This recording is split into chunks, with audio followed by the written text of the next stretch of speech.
عليكم ورحمة الله وبركاته. الحمد لله نحمده ونستعينه ونستغفره ونؤمن به ونتوكل عليه ونعوذ بالله من شرور أنفسنا ومن سيئات أعمالنا من يهد الله فلا مضل له ومن يضلل فلا هادي له.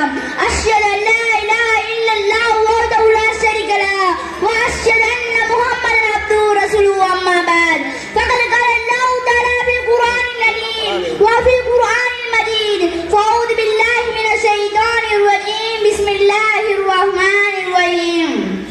كل نفس ذائقة الموت قال النبي صلى الله عليه وسلم الموت النسية ساكنة صدق رسول النبي صلى الله عليه وسلم. உங்கள் முன்னால் பேசி எடுத்துக்கொண்ட தலைப்பு மரணம். அதாவது மரணத்தை மறந்த மனிதன் மனிதனை மறக்காத மரணம். குல்லு நஃப்ஸின் தாயிகத்துல் மௌத். ஒவ்வொரு ஆத்மாவும் மரணத்தை சுவைத்தே இருக்கிறோம். யா அய்யுஹல்லதீன ஆமனு தகுல்லாஹ ஹக்க துகாத்தி வலா தமுதுன்ன இல்லா வஅன்தும் முஸ்லிமூன். நம்பிக்கையாளர்களே, நீங்கள் அல்லாஹ்வுக்கு பயப்பட வேண்டிய முறைப்படி உண்மையாக பயப்படுங்கள். முஸ்லிம்களாகவே நீங்கள் இறந்திட வேண்டாம். அன்பிற்குரிய சகோதர சகோதரிகளே, அல்லாஹ் சுப்ஹானல்லாஹ் தஆலா நினையக்கூடிய விஷயத்தில் ஒன்று. நபியே, அவர்களை நோக்கி நீங்கள் கூறுங்கள், வேண்டோடு மரணம் உங்களை நிச்சயமாக பிடித்துக் கொள்ளும் என்று சொல்லுங்கள். எந்த மரணத்திலிருந்து நீங்கள் வேண்டு ஓடுகிறீர்களோ, எந்த மரணத்தை பார்த்து நீங்கள் பயந்து ஓடுகிறீர்களோ, அந்த மரணம் உங்களை நிச்சயமாக சந்தித்தே தீரும் என்று சொல்லுங்கள். நீங்கள் எங்கிருந்தாலும் மரணம் உங்களை அடைந்தே தீரும். மிக பலமான பெரிய கோட்டை மீது நீங்கள் இருந்த போதிலும் சரியே, நாம் நினைக்க வேண்டிய மிக முக்கியமான காரியங்களில் ஒன்று. ஒவ்வொருவரும் தம்முடைய மரணத்திற்கு பிறகு அதற்காக நான் என்ன தேடி வைத்திருக்கிறேன், என்னுடைய கபருக்காக நான் என்ன தேடி வைத்திருக்கிறேன், என்னுடைய கபர் விசாலமாவதற்கு நான் என்ன தேடி வைத்திருக்கிறேன், என்னுடைய கபர் ஒருங்கியதாக ஆகுவதற்கு சொர்க்கத்தின் இன்பங்களாக ஆகுவதற்கு நான் என்ன தேடி வைத்திருக்கிறேன், இதற்கு முன்பாக என்னுடைய சக்கராத் எனக்கு இலகுவாக ஆவதற்கு நான் என்ன தேடி வைத்திருக்கிறேன், மரண நேரத்தில் அல்லாஹ்வை நினைவதற்காக நான் என்ன தேடி வைத்திருக்கிறேன் என்பதை நாம் கட்டாயம் சிந்தித்து பார்க்க வேண்டும். இதுவெல்லாம் நாம் ஒவ்வொரு நாள் சிந்தித்து பார்க்க வேண்டிய, இதற்காக அல்லாஹ்விடத்தில் நாம் துஆ செய்ய வேண்டிய காரியங்கள்.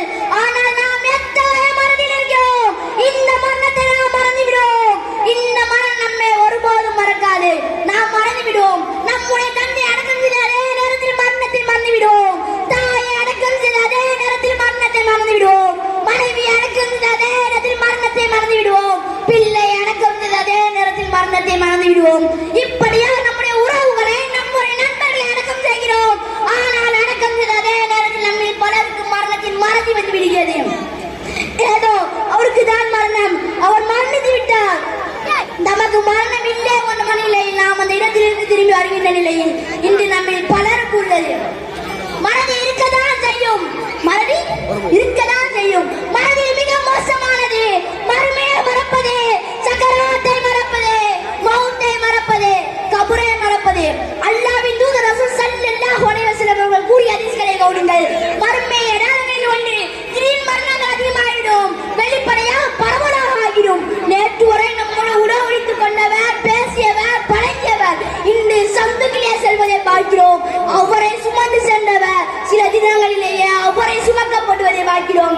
இப்படியாக நாம் மரணத்தை சுற்றி சுற்றி வாழ்ந்து கொண்டிருக்கிறோம். ஆனால் மரணத்தை மறந்தவர்களாக இருக்கிறோம். அதற்காக என்ன தயாரிப்பு செய்திருக்கிறோமா? பாவங்களை விட்டு விலகி இருக்கிறோமா? செய்கின்ற பாவங்களை தான் தௌபா செய்கிறோமா? இப்படி ஒவ்வொருவரும் தன்னை தானே விசாரித்துக் கொள்ள வேண்டும். தாவூத் அலைஹிஸ்ஸலாம் அவர்கள் வாழ்க்கை வரலாறு அறிவிப்புகளில் வருகிறது.